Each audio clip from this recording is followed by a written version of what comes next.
Բարև, ես Զավենն եմ, տվյալագիտության 3-րդ կուրսի ուսանող։ Վերջերս համատեցի ԽՍՀՄ փլուզումից մինչ օրս բոլոր նախկին խորհրդային երկրները։ Մեկ փլուզում, նման մեկնարկային կետեր, շատ տարբեր ապագաներ։ Եվ այն, ինչ ես պարզեցի Հայաստանի մասին, կարող է ձեզ ուղղակիորեն զարմացնել։ Ես նայեցի այն բաներին, որոնց հետ մարդիկ առնչվում են ամեն օր. կենսամակարդակ, հնարավորություններ, ազատություն, անվտանգություն, եւ երբ տեսնում ես թվերը կողք կողքի, դրանք հետո անհնար է անտեսել։ Առաջին հարցս պարզ էր. որքան է ամենախոցելի մարդկանց խմբի ցուցանիշը։ Դրա համար ես նայեցի աղքատության մակարդակին։ Սա Հայաստանն է։ Այստեղ ունենք շատ տխուր, արծաթե մեդալ, աղքատությամբ երկրորդ տեղը, հատկապես հաշվի առնելով այն փաստը, որ Հայաստանը ռեսուրսների պակաս չունի։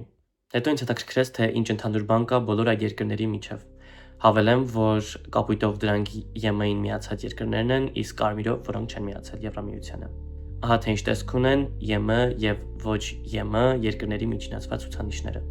Բայց ավելի շատ վաստակելն ինքնաբերաբար չի նշանակում ավելի լավ ապրել։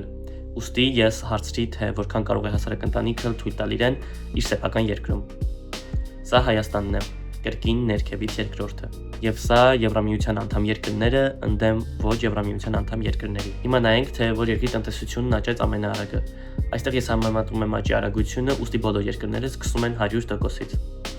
Բայց հետո հասկացա, որ Հայաստանը սկսել է շատ ցածր կետից, սպիտակի երկրաշարժի, շրջափակումների եւ այլ պատճառներով, բայց այնուամենայնիվ այն դանդաղ վերականգնվում է, անգամ ավելի ծանր հարված ստանալուց հետո։ Ահա մի բան, որն իսկապես շփոթեցրեց ինձ՝ գործազրկության ցուցանիշ։ Հայաստանն ամենավերևում է։ Հայաստանը պատկերի վերնամասում է, թեև գրեթե բոլոր հայերը, ում ես ճանաչում եմ, ձգտում են ձեռնարկատիրությանը։ Մարդիկ այստեղ աշխատում են, բիզնեսներ բացում, մշտապես գտնում ճանապարհներ գոյատևելու համար եւ առաջ շարժվում։ Եվ տեսնենք, թե որքան են վճարում այդ աշխատատեղերը։ Ահա միջին ամսական աշխատավարձը։ Հայաստանն այստեղ է։ Բայց ես չէի ուզում չափել միայն դժվարությունները։ Ես նաև ուզում եի չափել մարդկանց ձգտումը։ Այստեղ նոր ստեղծած բիզնեսների խտությունն է, թե որքան բիզնես են մարդիկ գրանցում մեկ շնչի հաշվով։ Նայեք էստոնացիներին, ուղղակի խելագարություն է։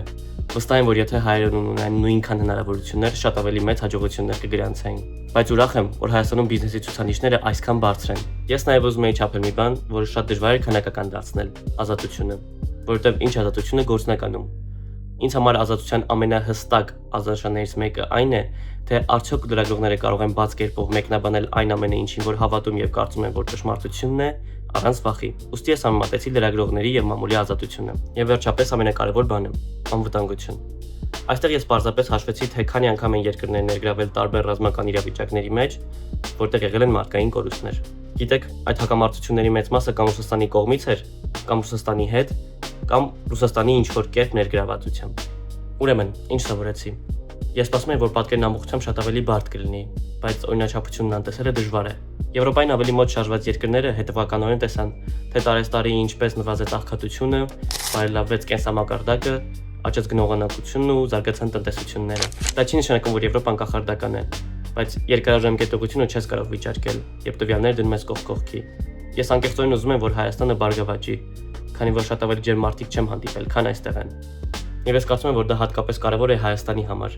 քանի որ շատերը հիմա կարծում են, որ թաքնված են Ռուսաստանի տնտեսական կախվածության պատճառով, սակայն տվյալներն ինձ մոտ բոլորովին այլ կարծիք ձևավորեցին։ Եվ անկեղծ ասած կարծում եմ, որ շատ սխալ է հայերին սպառնալը,